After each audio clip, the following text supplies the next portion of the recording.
Hello guys, welcome back to profit diaries by Huraira Malik. तो हम बात कर रहे थे मेडिकल बिलिंग की, जिसमें आज हमारा 5th लेक्चर है। लास्ट लेक्चर में हमने स्टेप्स देख लिए थे कि मेडिकल बिलिंग के स्टेप्स क्या होते हैं, हम उनको डिटेल में देख चुके हैं। इस लेक्चर में हमने बेसिकली क्या देखना है, हमने देखना है पेशेंट रिस्पॉन्सिबिलिटी और पेयर रिस्पॉन्सिबिलिटी। अब पेशेंट रिस्पॉन्सिबिलिटी में क्या होता है कि जो भी खर्चा होता है अगर वो पेशेंट की जेब से जा रहा है तो हम उसे कहेंगे पेशेंट रिस्पॉन्सिबिलिटी, और वो सारा खर्चा जो कि इंश्योरेंस कंपनी की तरफ से आ रहा है उसको हम कहते हैं पेयर्स रिस्पॉन्सिबिलिटी। ठीक है, तो लास्ट लेक्चर में जब मैंने आपको टर्मिनोलॉजीज पढ़ाई थी वहां पे मैंने आपको एक बात की थी कि यहाँ पे मैं कुछ चीज़ें ना छोड़ रहा हूँ, कुछ चीज़ें मैं स्किप करवा रहा हूँ क्योंकि वो बहुत ज़्यादा इंपॉर्टेंट है, और उन्हीं चीज़ों को आज मैं इस लेक्चर में कवर करने लगा हूँ। ठीक है, क्योंकि ये थोड़ी चीज़ें इंपॉर्टेंट है, ये हमारी ईओबी में भी यूज़ होती है, जब हम बिल बनाने लगते हैं उसमें भी यूज़ होती है, तो ये चीज़ें बार बार यूज़ होती है। इस वजह से मैंने वहाँ पे इनको स्किप कर दिया था और यहाँ पे एक सेपरेट लेक्चर के अंदर ऐड किया है ताकि ये जो टर्म्स हैं उन सारी टर्म्स के अंदर मिक्स ना हो जाए, आप कंफ्यूज ना हो जाए। तो इस वजह से इस सेपरेट लेक्चर के अंदर मैं आपको ये डिटेल में बताने लगा हूँ जो कि बहुत ज़्यादा इंपॉर्टेंट होने लगी है। तो सबसे पहले मैं बात करता हूँ पेशेंट रिस्पॉन्सिबिलिटी। इसमें बेसिकली 3 चीज़ें आती हैं। पहले नंबर पर आता है कोपे, दूसरे नंबर पर आता है को इंश्योरेंस और तीसरे नंबर पर आता है डिडक्टिबल्स। सबसे पहले मैं बात करता हूँ कोपे की। कोपे एक फिक्स्ड अमाउंट होती है जो आप अपने हर विजिट में देती हैं। जब भी आप हॉस्पिटल, क्लिनिक या अपने फिजिशियन के पास जाते हो वहां पे एक फिक्स्ड अमाउंट दी जाती है पेशेंट की जेब से, जिसे हम कहते हैं कोपे। अब होता क्या है कि जब भी आप किसी इंश्योरेंस कंपनी के साथ अपना अग्रीमेंट करते हो तो उसकी पॉलिसी होती है। अब डिपेंड करता है आप किस पॉलिसी के अंडर, किस पॉलिसी में अप्लाई करते हो। ठीक है, फॉर एग्जाम्पल उसने कहा है कि आप जब भी किसी फिजिशियन, जब भी किसी क्लिनिक के पास जाओगे या फिर प्राइमरी हेल्थ केयर के पास जाओगे, आप $5 to $10 पहले पे करोगे। तो आपका जो को पे है वो फिक्स्ड हो गया है कि आप जब भी विजिट पे जाओगे सबसे पहले अपने $5-10 जो भी आपका फिक्स हुई है ना वो आप पे कर दोगे। ठीक है, अब जब डॉक्टर आपका बिल बना के इंश्योरेंस कंपनी की तरफ भेजेगा तो वहां पे वो बताएगा कि भाई इतने पैसे आपके पेशेंट ने दे दिए हैं, यानी कि इतना को पे ऑलरेडी पेशेंट दे चुका है, तो वो उसमें से निकाल के फिर इंश्योरेंस कंपनी पे करेगी। तो ये होता है को पे, जो कि एक फिक्स्ड अमाउंट है जो कि पेशेंट पे करता है अपने हर विजिट पे, जो कि फिक्स होती है पॉलिसी के अंडर। इसके बाद हम बात करते हैं को इंश्योरेंस। को इंश्योरेंस बेसिकली एक परसेंटेज है। ठीक है, जब भी एक पेशेंट किसी भी इंश्योरेंस कंपनी के साथ रजिस्टर्ड होता है, उसके अग्रीमेंट में आता है, तो उनकी पॉलिसी होती है कि वो 80-20 चलेंगे, 70-30 चलेंगे या 100%। ठीक है, ये जो रेशो है, ये जो परसेंटेज है, इसी में ही को इंश्योरेंस लाई करता है। फॉर एग्जांपल अगर जो इंश्योरेंस हुई है वो इस पॉलिसी के अंडर हुई है कि वो 80-20 है, तो उसमें 80% जो है वो देगी आपकी इंश्योरेंस कंपनी, और जो 20% है वो पेशेंट अपनी जेब से पे करेगा। आप जो 80% इंश्योरेंस दे रही है वो आएगा पेएबल बाय इंश्योरेंस कंपनी, और जो 20% है जो पेशेंट अपनी जेब से दे रहा है वो आपका होगा को इंश्योरेंस। उम्मीद है समझ आ गई होगी। थोड़ा सा ये कंफ्यूजिंग है बट समझने वाली चीज़ है कि जब भी हमारा अग्रीमेंट होता है, पेशेंट का जब भी अग्रीमेंट होता है तो उसमें एक परसेंटेज होती है। ठीक है, कंपनी अपनी पॉलिसी के तहत ये करती है कि 80-20 देती है, 70-30 देती है, 60-40 देती है, या बाज़ औक़ात 100% भी होता है। अब उसमें से एक परसेंटेज जो दे रही है वो दे रही है इंश्योरेंस कंपनी, बाकी जो ऊपर से पेशेंट अपनी जेब से देगा वो होगी को इंश्योरेंस। फॉर एग्जाम्पल मैं आपको एक और मिसाल देता हूँ कि हमारे पास एक क्लेम आया पेशेंट का और वो था 70-30। इसका मतलब ये है कि 70% दी इंश्योरेंस कंपनी ने और 30% देगा पेशेंट। अब वो 30% जो पेशेंट अपनी जेब से देगा उसको हम कहेंगे को इंश्योरेंस। तो हम चलते हैं अपने थर्ड पॉइंट की तरफ, वो है डिडक्टिबल्स। डिडक्टिबल्स असल में क्या है, एक फिक्स्ड अमाउंट है जो कि एक एनुअल या फिर एक अरसे के अंदर आपने किसको देनी होती है, इंश्योरेंस कंपनी को देनी होती है। अब होता यूं है कि इसके अंदर 2 प्लान आते हैं, एक होता है कैलेंडर ईयर और दूसरा है प्लान ईयर। कैलेंडर ईयर जो है वो आपका शुरू होता है जनवरी से, मतलब साल स्टार्ट हुआ और आपका कैलेंडर ईयर स्टार्ट हो गया। और दूसरा होता है प्लान ईयर। प्लान ईयर क्या होता है कि जिस दिन आपने इंश्योरेंस करवाई, फॉर एग्जांपल आपने 15 अप्रैल को करवाई, अगर 15 अप्रैल को आपने इंश्योरेंस के साथ सारा बैठ के पॉलिसी के तहत आपने एग्रीमेंट किया और आप उसके साथ मुंसलिक हो गए हैं, तो आपका जो एग्रीमेंट चलेगा, आपकी जो इंश्योरेंस चलेगी वो 15 अप्रैल से अगले साल की 15 अप्रैल तक चलेगी।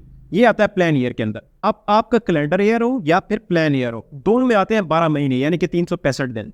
अब 365 दिन के अंदर एक फिक्स्ड अमाउंट होती है जो आपने देनी होती है। अब कोई भी कंपनी हो आपको इंश्योरेंस ऐसे नहीं देती, आपको कुछ ना डिपॉजिट कराना पड़ता है, और वही फिक्स्ड अमाउंट जब आप उसको देते हो उसको हम कहते हैं डिडक्टिबल। यहाँ पे मैं आपको एक एग्जांपल देता हूँ कि फॉर एग्जांपल जब आपने एग्रीमेंट किया एक पॉलिसी के तहत इंश्योरेंस के साथ, तो आपने क्या कहा कि हम $500 एनुअल देंगे या $1000 देंगे।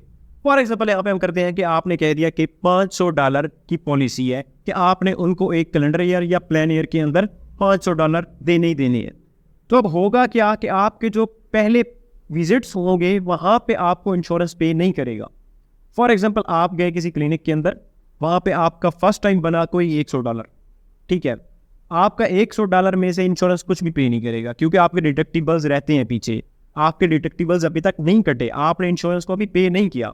अब वो जो $100 होंगे वो डायरेक्ट पूरे के पूरे कट जाएंगे। अब नेक्स्ट विजिट पे जाओगे फिर आपका $100 बना, वो भी वहाँ पे कट जाएंगे।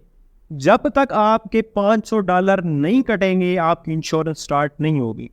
जब आपके डिडक्टिबल्स जीरो हो जाएंगे, मतलब आपके डिडक्टिबल कोई नहीं रहा पीछे, आपका जीरो हो गया, $500 आपने देने थे इंश्योरेंस को, वो आप दे चुकी हो, उसके बाद जाके आपका इंश्योरेंस के साथ काम स्टार्ट होगा। उसके बाद आप जो भी मेडिसिन लेंगे, जो कुछ भी करेंगे, जो ट्रीटमेंट करवाएंगे, वो आपका इंश्योरेंस कंपनी देगी। को-पे और दूसरी चीज़ें वो सेपरेट है, वो इंश्योरेंस को-पे वो सेपरेट। फिलहाल बात कर रहा हूँ डिडक्टिबल। जब आप डिडक्टिबल को मेट कर लेते हो, मतलब आप 100% दे देते हो, 1000 है, 1500 है, 500 है, जितना भी है, मैंने आपको एग्जाम्पल के साथ समझा दिया है। जब आप 500 पूरे दे देते हो, जितना आपका फिक्स हुआ था कि आप डिडक्टिबल्स कितने देने हैं 500, वो आपने दे दिए, वहाँ पे आपका ताल्लुक खत्म हो गया। उसके बाद आप कुछ भी पे नहीं करोगे, ठीक है। वहाँ से सारा काम फिर शुरू हो जाएगा इंश्योरेंस कंपनी का। तो ये जो अमाउंट फिक्स्ड है, 500 होगी, 1000 होगी, जो आपने एक पूरे साल के अंदर देनी है, उसको हम कहते हैं डिडक्टिबल। ये सारा आता है पेशेंट रिस्पॉन्सिबिलिटी के अंदर। ये सारी चीज़ें पेशेंट देता है अपने जेब से। इसके बाद हम बात करते हैं पेयर्स रिस्पॉन्सिबिलिटी। पेयर रिस्पॉन्सिबिलिटी में क्या होता है? इंश्योरेंस रीइंबर्समेंट, ठीक है, कि जितना आपने पे करना है, पेशेंट रिस्पॉन्सिबिलिटी होगी कंप्लीट, मरीज की जो जिम्मेदारी थी वो कंप्लीट हो गई। अब जितना बाकी रहता है वो सारा का सारा इंश्योरेंस देगी, ठीक है। इसको हम कहते हैं इंश्योरेंस रीइंबर्समेंट। अब इसके साथ ना जब हम ईओबी कर रहे होते हैं, वहां पे एक और टर्म भी यूज होती है जो कि है out of pocket maximum. Out of pocket maximum का मतलब है कि आपने डिडक्टिबल्स अपने कंप्लीट पे कर दिए हैं, अब आपके पास इंश्योरेंस कंपनी का कुछ भी नहीं रहता।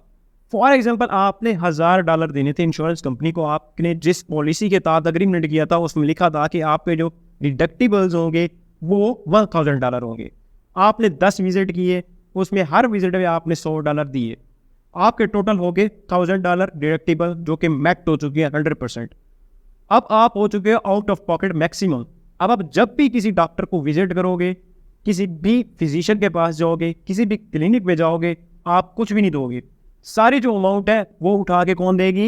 इंश्योरेंस कंपनी देगी, क्योंकि आप आउट ऑफ पॉकेट मैक्सिमम हो चुकी हो। आपने सारा जो डिडक्टिबल था वो दे दिया है, आपके ऊपर अब डिडक्टिबल जो है जीरो हो चुका है। तो ये चीज़ है आउट ऑफ पॉकेट मैक्सिमम। जब एक patient out of pocket maximum हो चुका है तो उसकी जेब से ₹1 भी नहीं निकलेगा। तो ये सारी चीज़ें इंप्लीमेंट होती हैं जब हम करते हैं ईओबी, यानी कि एक्सप्लेनेशन ऑफ बेनिफिट्स। बेनिफिट मैं आपको बता चुका हूँ क्या चीज़ है, दोबारा बताने की जरूरत नहीं है। तो ईओबी हम देखेंगे कि कैसे वर्क करता है, कैसे नहीं करता। और दूसरा, ये सारी चीज़ें जब हम क्लेम सबमिट करते हैं, क्लेम को फॉलोअप करते हैं, कुछ इशू आता है, तो सारी यही टर्म्स यूज होती हैं। ये मेन टर्म्स थी, आप इसको बार बार सुनिए, मैंने आपको क्लियरली बताई है, हर चीज़ एग्जाम्पल्स के साथ बताई है। और जो नेक्स्ट लेक्चर होगा उसमें हम क्या करेंगे? हम केस स्टडीज़ करेंगे। मैं आपके सामने कुछ 6-7 ईओबी रखूंगा जिसमें डिफरेंट सिनेरियोज होंगे। उन सिनेरियोज को हम बैठ के सॉल्व करेंगे। जब वो सिनेरियो सॉल्व हो गया आपको पता चलेगा कि भाई को पे क्या है, अच्छा उसके बाद को इंश्योरेंस क्या है, डिडक्टिबल क्या है, वहाँ पे क्या चीज़ इंप्लीमेंट हो रही है, क्या चीज़ नहीं हो रही, ये सारी केस स्टडी के अंदर आएगी। नेक्स्ट लेक्चर जो हमारा होने वाला है उसमें हम यही चीज़ें करेंगे। 6 से 7 मैं आपके सामने सिनेरियोज लेके आऊँगा, उनको फुल एक्सप्लेन करूँगा। अब ये नहीं है कि सारी चीज़ें मैं आपको नोट से समझा दूँ और आप कुछ भी समझने लगे, मैं रट्टा आपको लगवा दूँ, नहीं, वो नहीं करना। आपको केस स्टडीज़ करानी है, आपको साथ साथ सिनेरियोज बताने हैं कि क्या क्या सिनेरियोज हो सकती हैं। तो नेक्स्ट लेक्चर को बिल्कुल भी मिस नहीं करना, क्योंकि उसमें हम सिनेरियोज देखेंगे, केस स्टडीज़ देखेंगे। तो तब तक अपना ख्याल रखिए, और अभी तक हमारे चैनल को अगर सब्सक्राइब नहीं किया तो यार कर दो, साथ में बेल आइकन को भी प्रेस करो, क्योंकि जब मैं लेक्चर अपलोड करूँ तो आपको नोटिफिकेशन मिले। और अपने दोस्तों के साथ भी शेयर करो, क्योंकि यार मुफ्त की चीज़ है, कोई कर लेगा, किसी का भला हो जाएगा, कोई 2-4 पैसे कमा लेगा तो उसका भी घर चल जाएगा। Thank you so much. अल्लाह हाफिज़।